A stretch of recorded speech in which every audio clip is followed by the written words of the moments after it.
So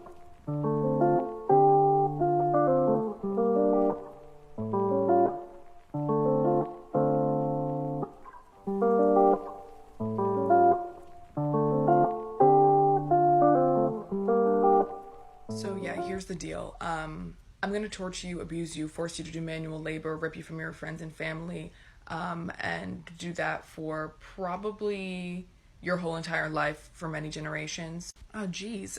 Do we get like livable conditions or like absolutely not? Many of you will die, and the whole time that you are alive, I will make it as absolutely miserable as possible. And oh geez, that sucks.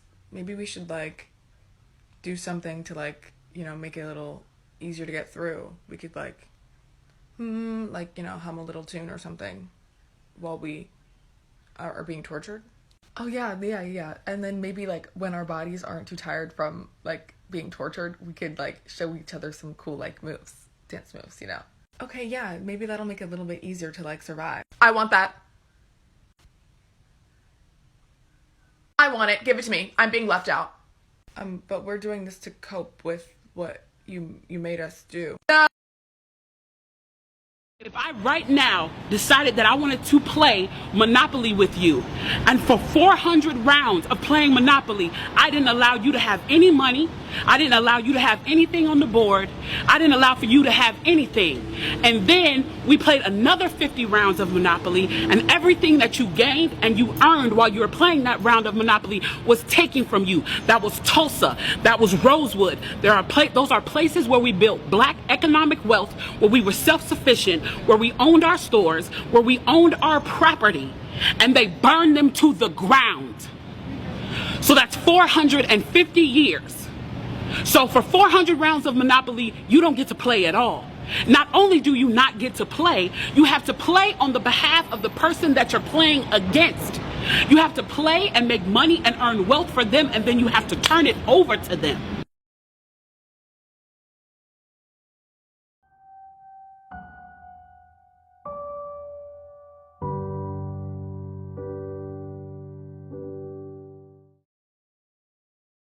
When I say we should actively try to move towards a moneyless society, I do not mean that we should regress back to a bartering system. No, I do not think you should pay your doctor with apples. What I am saying is that any person should be able to walk into a grocery store, get their groceries for a week, and walk out without paying. Anybody who is sick should be able to walk into a doctor's office and get treated. Not only because it's the morally correct thing to do, but because we literally can. Because we live in an age of excess and automation. Excess meaning we have the ability to produce more than what we need. And automation meaning we can create machines to do it for us. If we divided all of the essential work amongst every American 18 years or older, each person would only have to work 12 hours a week for America to sustain itself. And with automation, that number will only go down. And with everybody's essential needs met, and the fact that we're not too tired from a 40-hour work week, people will still work to advance the human race. But this time, for the good of everybody. And when we combine this with the abolition of private property in this state, we make it nearly impossible for any one person to hold power over another.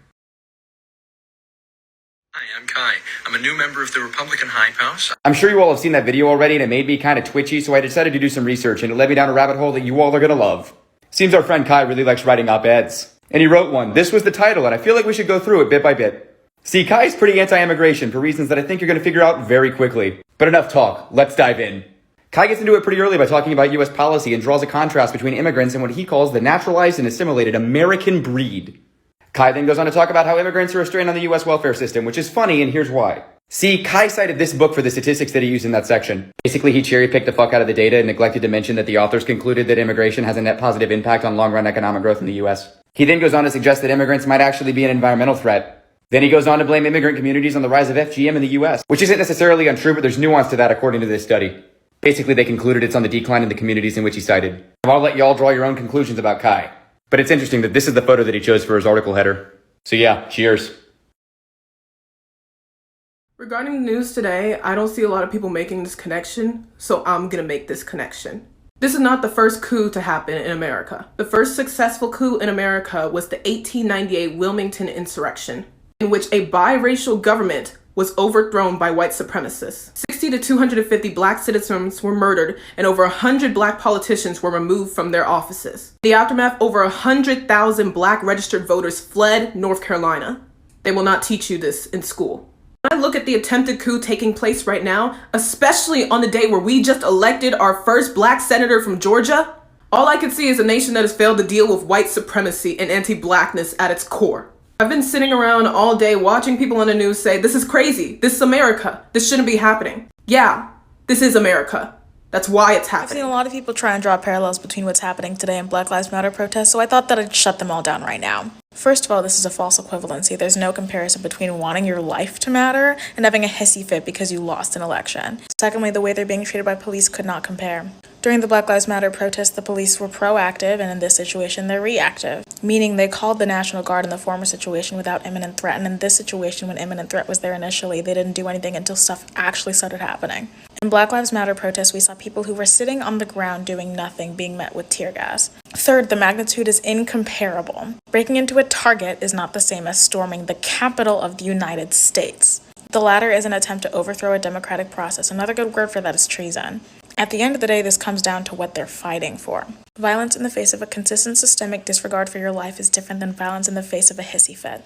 I won't distance myself from those liberatory movements. So it's funny to see that Trump supporters are trying to distance themselves from something they've been all along. But it gets worse because there's a bunch of nurses in there that had a problem with me being there. There were so many nurses that were mad because there was two nurses who were pointing at me talking about that one over there. You put that one on that bed. She's sitting there now. I can't even put my patient on that bed. I have a nurse ran over my foot with a cart, looked at me like I did something wrong, and then said, can you stand up? Why are you just standing there like that? When my sister called the receptionist desk, the bitch gonna walk over to me and say, your sister just called bitching. I don't know why you guys waited this long. Like, you guys could have came back in the morning. Like, the audacity of these bitches in this hospital. And this is the way that black women are treated. And then when we go off and we slap the fuck out of somebody, we're the bad guys. Like, these women were treating me like absolute dirt on the fucking ground. But then when it was a little old white woman or a little old white man, they were like, hi, sir, how are you? And they got them in and out real quick. But I had to sit there and wait 7 fucking hours just for an IV. And the nurse, the one nurse who actually was nice, I freaking love her, but the rest of them could go to hell. That's incredibly interesting that doesn't get talked about enough. And this occurred to me recently when people were talking about, white culture, do white people have culture, black culture, all that. Because race isn't a huge hindrance on white people's lives, at least in a systematic manner, they're able to just grow up and pick what kind of white person they want to be. Think about if you're trying to stereotypically portray a white person, there's so many stereotypes you could pick. You can pick an alt girl, a visco girl, a preppy boy, a country boy, the surfer girls and gals. The list goes on and on. But notice how all of these things are based on hobbies and not race. Because white people don't have to worry about race within society, they can define themselves through the things they like to do. Black people, however, do have to worry about race, so their identity is almost completely encapsulated by their race. I guess you could say that black people have some of these hobby groups, but they're basic. They're like sports and anime. Anyway, one could say that this is why black culture exists. If I'm black and you're black, there's a 99% chance I know exactly how your mother talks because she talks exactly like mine. If I'm black and you're black, there's a 99% chance I know exactly what type of music they play at your cookout because they play the same at mine. One can say it's bad because it makes so much of our lives about race, but good in the sense that it creates such a strong community. One of the most frustrating things about oppression and how it's affected the black community that I didn't really realize until a couple days ago? We've lost our ability to have individualism. Every time you as a black person does something, you have to speak for the rest of your community. If I go out and I sag my pants, suddenly I'm a thug, suddenly I'm uneducated, suddenly I'm ghetto. If a black woman changes her hairstyle, she's seen as trashy, slutty, unprofessional. As young kids of color in this country, we're taught, make sure you act right, you don't want to make us look bad. Do you think in white homes they're taught, hey, don't go out and do anything crazy, you're going to make white people look bad? Even in the aspect of colorism, black men who are colorist inherently speak for the entire black men community. We've lost the right to individualism because society has placed it upon us that everyone's actions speak for everybody else. And that's why the concept behind all lives matter is so frustrating, because Black Lives Matter has never been about superiority. It's always been about equality. We just want to be looked at as the best of our counterparts, not the worst. Hey, would you guys like to know how society pissed me off this morning? Of course you do. Alright, so I was listening to this podcast, right? And it brought up the opioid epidemic. Like, the podcast wasn't about the opioid epidemic, but it was mentioned. And then me being a thinker, I got to thinking. Remember when the opioid epidemic was like a thing like a few years ago and it was deemed a national health crisis? Okay, well, travel back in time with me to the 80s when there was a crack cocaine epidemic. It was not deemed a health crisis. You know what it was deemed? A heavy offense against law and order.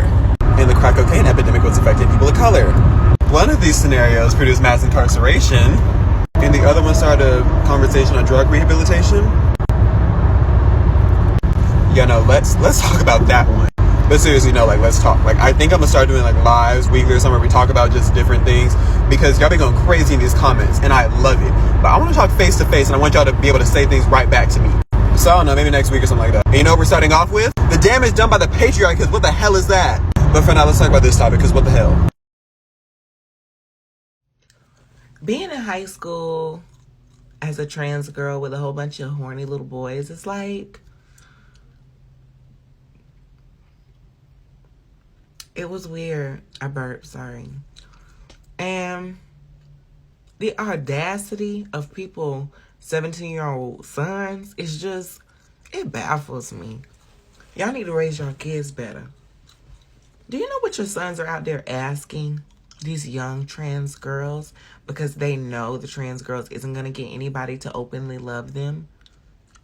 These grown-ass men out here just scoping for the youngest trans girl because they know that she wants affection and she wants attention, so they stroke her feminine ego here and there in private so they can sexually use her.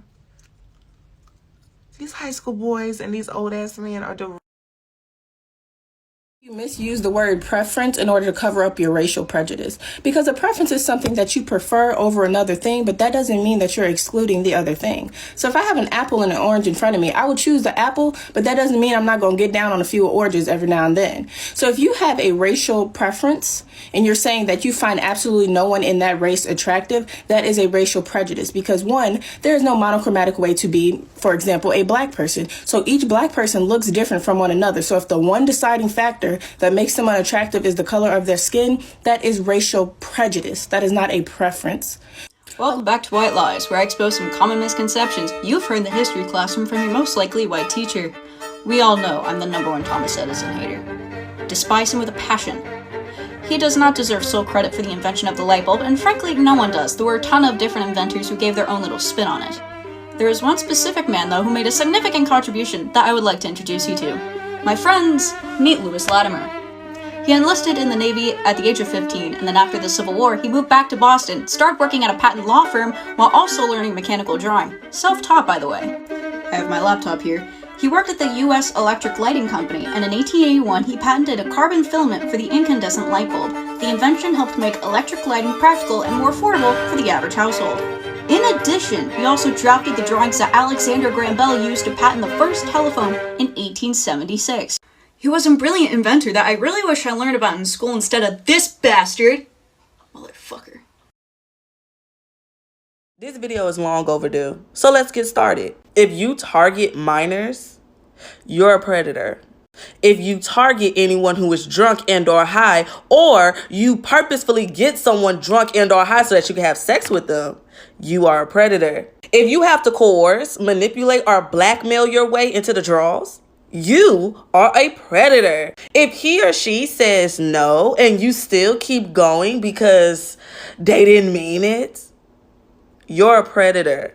If you wait until someone is unconscious and or in a comatose-like state, you are a predator. Consent is not a hard concept to grasp. And if you think it is, then you're most likely a predator. Morning coffee. Okay, this is Carolyn Bryant. And until I did a video yesterday about unaliving her, I did not know that so many people did not understand she was still alive. This is Carolyn Bryant today. She's 86 years old.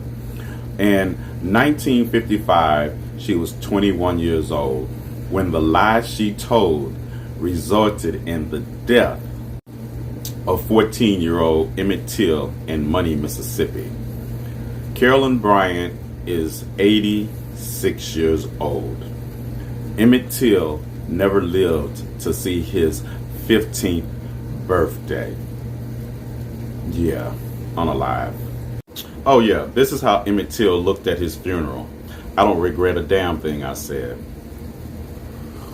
I think libertarianism in the US is so popular because our government is so bad. It's like you see police killing black people in the streets, throwing people into the prison system. The military's got bases in 70% of countries around the world. The CIA kills any leader in the global south who talks about development. And every time the economy crashes, the government bails out the big banks. Like right now, where trillions of dollars are being used to keep corporations afloat while working people struggle. So young Americans see this and they think, the government is bad. I guess I hate the government. I guess I'm a libertarian. If we just get the government out of everything will just magically work out. But the state, the government, the police, the army are nothing more than tools of private capital. This is what homie Lenin was writing about 100 years ago. The state are bodies of armed men, like the military or cops, who are used to suppress one class and boost another. Right? The US is an oligarchy. The corporations run the state, not the other way around. So the key isn't to abolish the government, it's to abolish the oligarchs. Socialism. Black stereotypes and what they're grounded in. Part 16. The coon caricature, or lazy black person.